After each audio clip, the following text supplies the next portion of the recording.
ಯಶೋದೆ, ನೀನಂತೂ ದೇವಿಕೆ ಹೇಳಿದ್ದನ್ನೆಲ್ಲ ನಂಬ್ತಿದೆಯಲ್ಲ. ಅವರು ದುಃಖದಲ್ಲಿರೋ ತಾಯಿ ಮಗನ್ನ ಕಳ್ಕೊಂಡಿರೋದ್ರಿಂದ ಏನೇನೋ ಹೇಳ್ತಿರ್ತಾರೆ. ಖಂಡಿತ ಹೌದು, ನನಗೂ ಹಾಗೆ ಅನ್ನಿಸ್ತು. ಅವರಿಗೆ ಸ್ವತಃ ಗೊತ್ತಿಲ್ಲ ಅವ್ರೇನ್ ಹೇಳ್ತಿದ್ದಾರೆ ಅಂತ. ಇದ್ರ ಬಗ್ಗೆ ಎಲ್ಲ ನೀನೀಗ ಚಿಂತೆ ಬಿಡು. ಹೋಗಿ ಸಿಹಿ ತಗೊಂಡ್ ಬಾ. ಹಾ, ಖಂಡಿತ.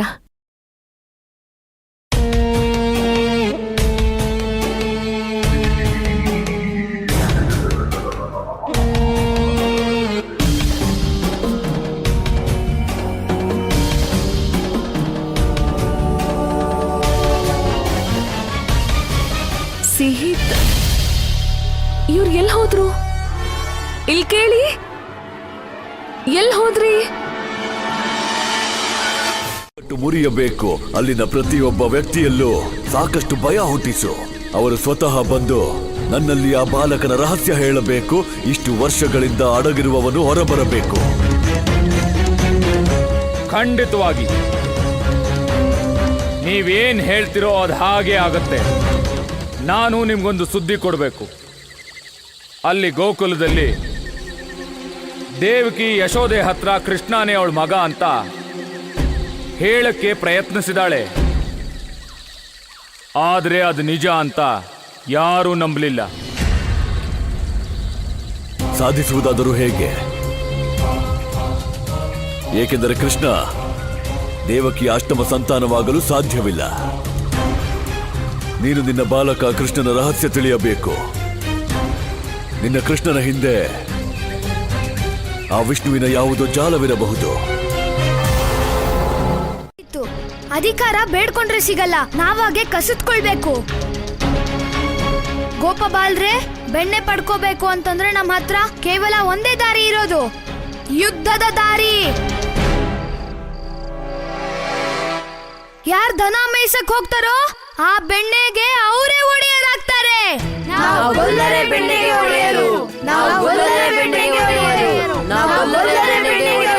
ಶಾಂತಿ ಶಾಂತಿ, ಎಲ್ರೂ ಶಾಂತಿ. ಅಣ್ಣ, ನೀನ್ ಹೇಳಿದ್ರಲ್ಲಿ ಖಂಡಿತ ಸತ್ಯ ಇದೆ. ಯಾರ್ ದನಗಳ ಸೇವಕರು ಅವರೇ ಬೆಣ್ಣೆಗೂ ಒಡೆಯರಾಗ್ಬೇಕು. ಆದ್ರೆ ಈ ಅಧಿಕಾರನ ನಾವು ಹುಡುಗರು ಪಡೆಯಕ್ಕಾಗಲ್ಲ. ಕೃಷ್ಣ, ನೀನು ಕೂಡ ಪ್ರಯತ್ನ ಮಾಡಿದ್ಯಲ್ವಾ? ನಿನ್ನ ಹತ್ರ ಇದ್ಬಿಟ್ಟು ಬೇರೆ ಯಾವ್ದಾದ್ರು ದಾರಿ ಇದ್ಯಾ? ಅಣ್ಣ, ಅಮ್ಮ ಹೇಳ್ತಾಳೆ, ಯಾವಾಗ ಯಾವ ದಾರಿನೂ ಕಾಣೋದಿಲ್ವೋ ಆಗ ನಾವು ಪ್ರೀತಿಯ ದಾರಿಯಲ್ಲಿ ಹೋಗ್ಬೇಕು. ಆದ್ರೆ ಕೃಷ್ಣ, ನಾನ್ ಯಾವಾಗೆಲ್ಲ ಬೆಣ್ಣೆ ಕೇಳಿದೇನೋ ಬರೀ ದೊಣ್ಣೆ ಎಡ್ಡೆ ಸಿಕ್ಕಿದ್ದು. ಗೆಳೆಯದ ಅಮ್ಮ, ನಮ್ಮ ಅಪ್ಪ ಅಮ್ಮ ಎಲ್ಲ ನಮ್ಗೇನ್ ಶತ್ರುಗಳಲ್ಲ. ಅವರು ನಮ್ಗೆ ಬೆಣ್ಣೆ ತಿನ್ಸ್ಬೇಕು ಅನ್ಕೋತಾರೆ. ಆದ್ರೆ ಕಂಸಮ್ಮ ಅವನ್ ಬೈದಿಂದ ಅವ್ರಿಗಾಗ್ ಮಾಡಕ್ಕಾಗ್ತಿಲ್ಲ. ಅದಕ್ಕೆ ನಾವು ನಮ್ಮ ಅಪ್ಪ ಅಮ್ಮನ ಮನ್ಸಿಂದ ಕಂಸಮ್ಮ ಅವನ ಮೇಲಿರೋ ಭಯನ ನಾಶ ಮಾಡ್ಬೇಕು. ಅವ್ರ ಹೃದಯದಲ್ಲಿ ನಮ್ಮ ಮೇಲೆ ಮತ್ತೆ ಪ್ರೀತಿ ಹುಟ್ಟೋ ಹಾಗೆ ಮಾಡ್ಬೇಕು. ನಾವು ಪ್ರೀತಿಯಿಂದ ಅವ್ರ ಭಯನ ಗೆಲ್ಲೋದಕ್ ಸಾಧ್ಯ. ಕೃಷ್ಣ, ನಿಂಗೇನ್ ಪೂರ್ತಿ ನಂಬಿಕೆ ಇದ್ಯಾ? ಈ ದಾರಿಲಿ ಹೋಗೋದ್ರಿಂದ ನಾವು ಗೆಲ್ಲೋಕ್ ಸಾಧ್ಯನಾ? ಅಣ್ಣ, ಎಲ್ಲದಕ್ಕೂ ಮೊದ್ಲು ನಾವ್ ಈ ದಾರಿಲೇ ಹೋಗೋಣ.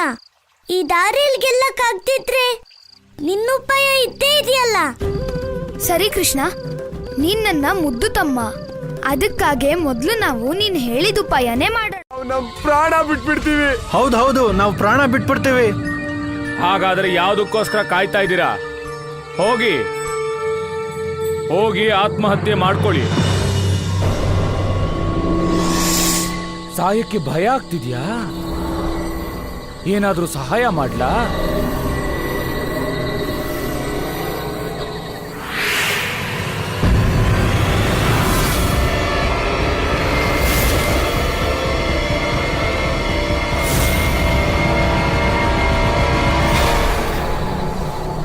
ನಾನ್ ನಿಮ್ಮೆಲ್ಲರನ್ನು ಸಾಯಿಸ್ಬಿಡ್ತೀನಿ.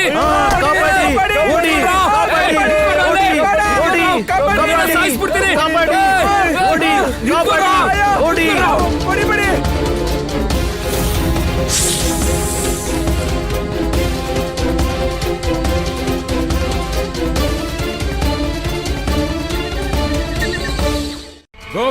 ದೇವತೆಗಳೇ, ನಾರಾಯಣನ ಕೃಪೆ ನಿಮ್ಮ ಮೇಲೆ ವಿಶೇಷವಾಗಿದೆ ಅಂತ ಕೇಳಿದ್ದೀನಿ. ದೇವತೆಗಳು ಇದನ್ನ ಪೃಥ್ವಿಯ ಗೋಲೋಕ ಅಂತಾರೆ. ಇನ್ಮೇಲೆ ಈ ಗೋಲೋಕ ಮೃತ್ಯುಲೋಕ ಆಗುತ್ತೆ. ಯಾಕೆಂದ್ರೆ ಈಗ ನಾನು ಬಂದಿದ್ದೀನಿ. ಆ ಮೋಸಗಾರ ನಾರಾಯಣನ ಶತ್ರು, ಕಂಸನ ಮಿತ್ರ, ಗ್ರಹಗಳ ರಾಜ ರಾಹು.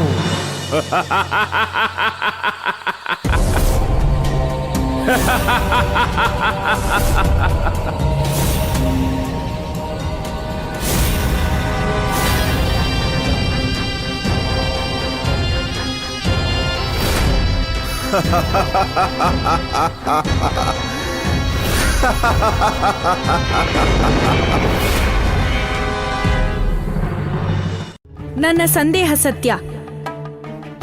ಇವನು ನಿಮ್ಮ ಪರಮಶತ್ರು ರಾಹು.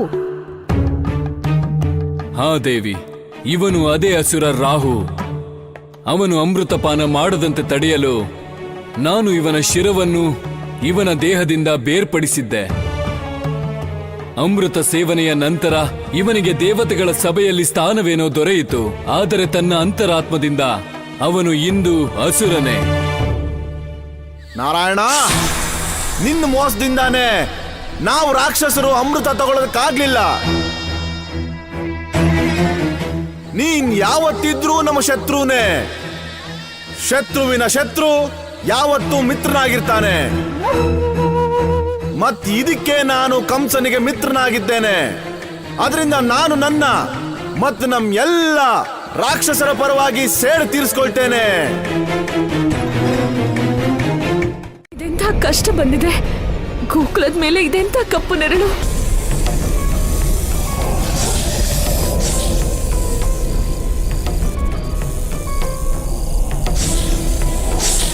ಸಂಪೂರ್ಣ ಗೋಕುಲದ ಮೇಲೆ ಇದೆಂಥ ಹೊಗೆ. ಎಲ್ಲೋ ಬೆಂಕಿನೂ ಉರಿತಿಲ್ಲ, ಮತ್ತೆಲ್ಲೋ ಮಂಜು ಇಲ್ಲ. ಮತ್ತೆ ಈ ಹೊಗೆ ಯಾಕೆ? ಹಾವು.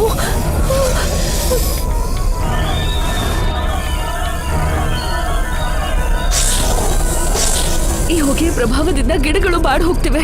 ಹೇ ನಾರಾಯಣ, ಗೋಕುಲದ ಮೇಲೆ ಇದೆಯಂತ ಅಪಾಯ ದೇವ್ರೆ.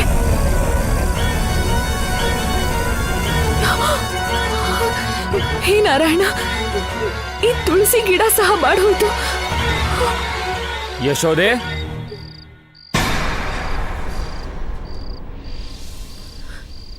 ನೀವು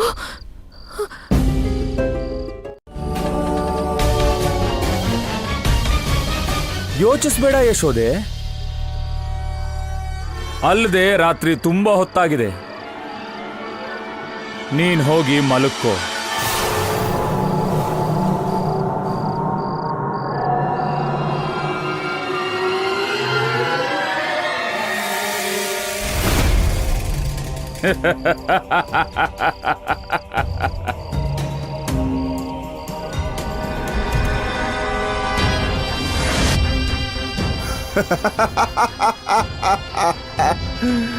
ನಂದರಾಣಿ, ರಾಹು ಕೇವಲ ಗೋಕುಲಕ್ಕೆ ಅಲ್ಲ, ನಿನ್ನ ಮನೆಗೂ ಪ್ರವೇಶ ಮಾಡಿದ್ದಾನೆ. ರಾಹುವಿನ ದೃಷ್ಟಿ ಬಿದ್ದರೆ ಒಂದೇ ಅರ್ಥ, ಅನರ್ಥ. ಯಾಕಂದ್ರೆ ರಾಹು ಎಲ್ಲಿರ್ತಾನೋ ಅಲ್ಲಿ ಸರ್ವನಾಶ.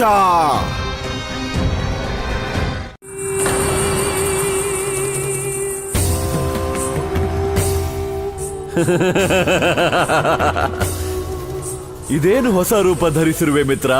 ಗೆಳೆಯ ಕಂಸ ಅಲ್ಲ, ಭಗವಂತ ಕಂಸ.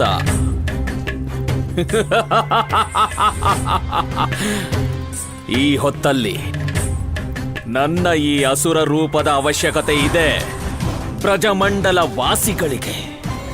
ಯಾಕಂದ್ರೆ 2 ಪಟ್ಟು ತೆರಿಗೆಯನ್ನ ಪ್ರೀತಿಯಿಂದಲ್ಲ ಭಯದಿಂದಲೇ ಪಡೆಯಬೇಕು ನನ್ನ ಗೆಳೆಯ.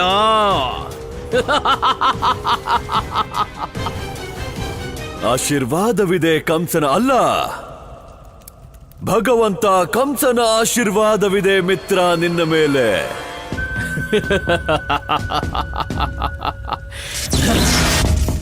ಬೆಣ್ಣೆನೂ ಇಲ್ಲ. ನೀವು ನಮ್ ಗೆಳೆಯರಿಗೆ ಹಾಲು ಬೆಣ್ಣೆ ಕೊಡ್ತೀರಾ ಅಜ್ಜ? ಕೃಷ್ಣ, ನನ್ನ ಆಸೆ ಅಂದರೆ ಎಲ್ಲ ಗೊಲ್ಲಬಾಲಕರಿಗೆ ಬೆಣ್ಣೆ ಸಿಗಬೇಕು ಅನ್ನೋದು. ಆದರೆ ನನ್ನ ಹತ್ರ ಮಹಾರಾಜ ಕಂಸರಿಗೆ ತೆರಿಗೆ ಕಟ್ಟೋದಕ್ಕೂ ಬೆಣ್ಣೆ ಇಲ್ಲ. ನನ್ನನ್ನು ಕ್ಷಮಿಸ್ಬಿಡಪ್ಪ. ಅಜ್ಜ, ನಮ್ಗೆ ನಿಮ್ ಸಮಸ್ಯೆ ಚೆನ್ನಾಗಿ ಅರ್ಥ ಆಗುತ್ತೆ.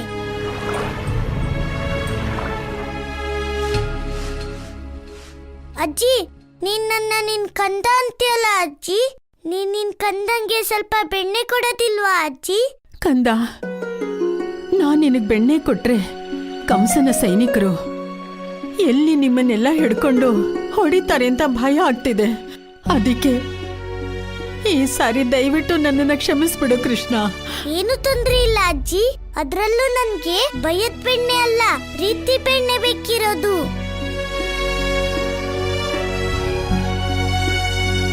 ಅದರ ಜೊತೆಗೆ ಅವನು ತನ್ನ ಧರ್ಮವನ್ನ ನಿಭಾಯಿಸುತ್ತಿದ್ದಾನೆ. ಎಲ್ಲ ಧರ್ಮ ನನಗೆ ಅರ್ಥವಾಗಲಿಲ್ಲ ಪ್ರಭು. ದೇವರ್ಷಿ, ಒಂದು ಕಡೆ ಕೃಷ್ಣ ತನ್ನ ಮಿತ್ರರ ಅಧಿಕಾರಕ್ಕೆ ಹೋರಾಟ ಮಾಡುತ್ತಿದ್ದಾನೆ ಮತ್ತು ಇನ್ನೊಂದು ಕಡೆ ತನ್ನ ಭಕ್ತರ ಉದ್ಧಾರಕ್ಕಾಗಿ ಅವನು ಭಗವಂತನ ಧರ್ಮವನ್ನು ನಿಭಾಯಿಸುತ್ತಿದ್ದಾನೆ. ಮತ್ತು ಜೊತೆಗೆ ಅವನು ಜನರ ಹೃದಯದಿಂದ ಕಂಸನ ಮತ್ತು ಅಧರ್ಮದ ಭಯವನ್ನು ಓಡಿಸುವ ಅರ್ಥಪೂರ್ಣ ಕಾರ್ಯ ಮಾಡುತ್ತಿದ್ದಾನೆ. ಅದಕ್ಕಾಗಿಯೇ ಅವನು ಅವತರಿಸಿದ್ದಾನೆ ದೇವರ್ಷಿ. ನಾರಾಯಣ ನಾರಾಯಣ, ನಾನು ತಿಳಿದುಕೊಂಡೆ ಪ್ರಭು ಇದರ ಅರ್ಥವೇನೆಂದು. ಪರಮಾವತಾರಿ ಶ್ರೀಕೃಷ್ಣನು ಇಂದು ಮಿತ್ರ ಧರ್ಮ, ದೇವರ ಧರ್ಮ, ಅವತಾರಿ ಧರ್ಮ, ಈ ಮೂರು ಧರ್ಮಗಳನ್ನು ಒಟ್ಟಾಗಿಯೇ ಪಾಲಿಸುತ್ತಿದ್ದಾನೆ.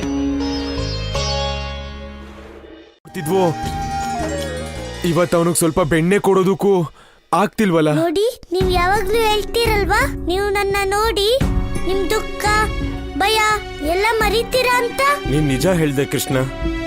ನಿನ್ನ ನೋಡಿದ್ರೆ ನನ್ಗೇನ್ ಅನ್ಸತ್ತೆ ಗೊತ್ತಾ? ನನಗೆ ಪರಮಾನಂದ ಸಿಕ್ಕಿದೆ ಅನ್ಸತ್ತೆ. ಮತ್ತೆ ಇಲ್ಲಿ ಗೋಪಬಾಲಕರಿಗೆ ಬೆಣ್ಣೆ ಅಂದೆ ಪರಮಾನಂದ, ನಿಮ್ ಕೃಷ್ಣಂಗೆ ಮತ್ತೆ ಎಲ್ಲ ಗೋಪಬಾಲಕರಿಗೆ ಇವ್ರ ಖುಷಿಗೋಸ್ಕರ ಬೆಣ್ಣೆ ಕೊಡ್ತೀರಲ್ಲ ನೀವು. ಕೃಷ್ಣ, ಸ್ವಲ್ಪ ಬೆಣ್ಣೆಯನ್ನು ನಿನ್ಗೋಸ್ಕರ ಏನ್ ಬೇಕಾದ್ರೂ ಕೊಡಕ್ ತಯಾರಿದ್ದೀನಿ. ಆದ್ರೆ ಈಗ ನಾನ್ ನಿನಗ್ ಬೆಣ್ಣೆ ಕೊಟ್ಬಿಟ್ರೆ ನನ್ನ ಮನೆಯವರು ಉಪವಾಸ ಇರ್ಬೇಕಾಗತ್ತೆ. ಬೇರೆಯವ್ರ ಸಂತೋಷಕ್ಕಿಂತ ಹೆಚ್ಚಾಗಿ ನಾನು ನನ್ನ ಮನೆಯವ್ರಿಗಾಗಿ ಮನೆಯವರ ಹಸಿವಿನ ಬಗ್ಗೆ ಯೋಚನೆ ಮಾಡ್ಬೇಕಾಗಿದೆ. ಕೃಷ್ಣ, ನನ್ನನ್ನ ಕ್ಷಮಿಸ್ಬಿಡಪ್ಪ. ತೊಂದ್ರೆ ಇಲ್ಲ, ನಮ್ಗೆ ನಿಮ್ ಸಮಸ್ಯೆ ಚೆನ್ನಾಗಿ ಅರ್ಥ ಆಗುತ್ತೆ.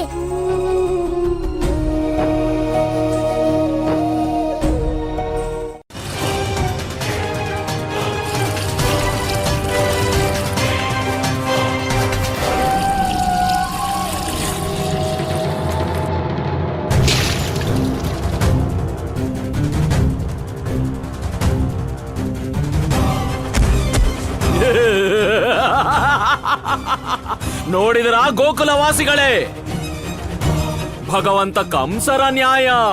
ಹಸುಗಳು ನಿಮ್ಮವು, ಹಾಲು ಬೆಣ್ಣೆ ನಮ್ಮವು.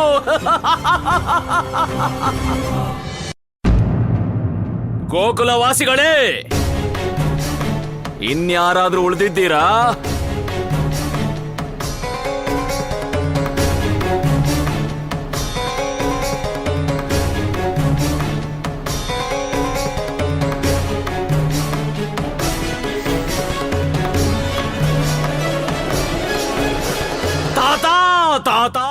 ಅನ್ಯಾಯ ಇದು.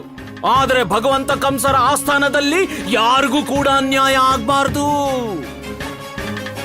ಬಲ ತುಂಬಿದ ಬಲರಾಮ, ಹಾಲು ಬೇಕಾ?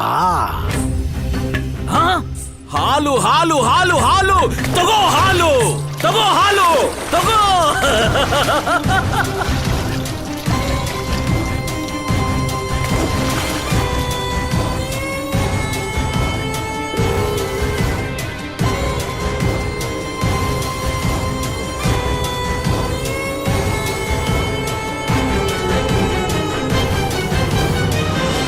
ಕೃಷ್ಣ, ನನಗಂತೂ ನೀನ್ ಹೇಳೋ ಪ್ರೀತಿ ಮಾರ್ಗದಲ್ಲಿ ಬರಕ್ ಇಷ್ಟ ಇಲ್ಲ.